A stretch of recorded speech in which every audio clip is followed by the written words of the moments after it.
Years ago, the world witnessed Adolf Hitler. From the wounds of Germany's defeat in World War I, he ignited the flames of revenge, hatred, and ultimately, genocide.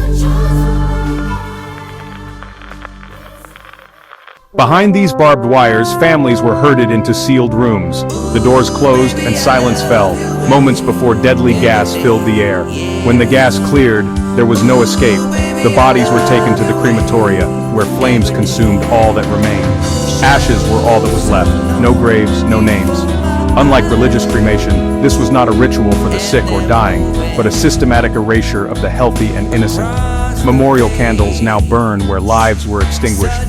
The world remembers not just the loss, but the methodical way identity was turned to dust. 6 million Jews and millions of others vanished in smoke and ash, all born of one poisonous idea, that some humans are unworthy of life itself. The map of 1948 marked a new beginning for Israel, born from the ashes of unspeakable suffering. But borders drawn in pain often carry the seeds of future conflict.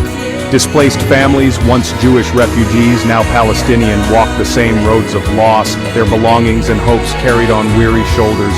The cycle of exile repeats, echoing through generations. Today, Gaza's skies are filled with fear. Airstrikes, shattered homes, and desperate cries remind us that the machinery of destruction knows no boundaries, only victims. Children weep in the rubble, haunted by nightmares not of their making. Their pain is universal, their innocence a silent rebuke to the politics of revenge. Funerals and mourning unite both peoples in grief. Each side buries its dead. Each family asks, how much more must we endure before the cycle ends? The world watches as those once persecuted now wield power, and harsh retaliation in Gaza draws painful questions.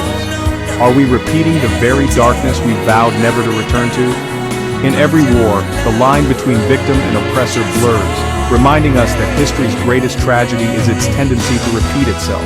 Across the world, far-right rallies fill the streets, flags waving, slogans shouted. But beneath the noise, these movements are not about faith. They are about power, about leaders seeking to divide and control.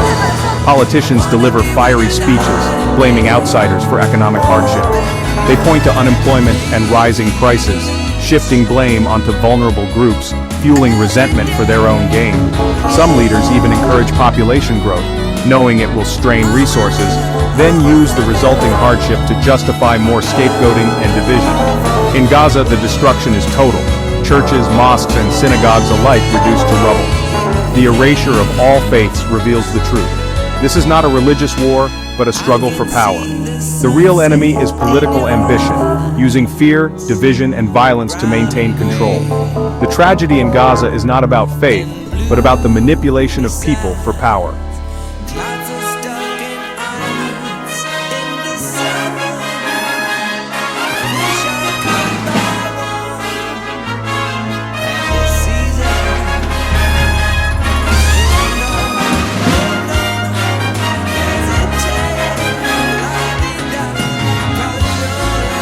Yet history also teaches us humanity can choose differently.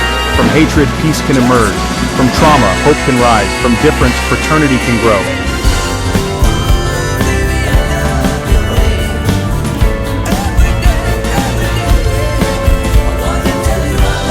A just and peaceful world can only be born when we see others as fellow human beings die.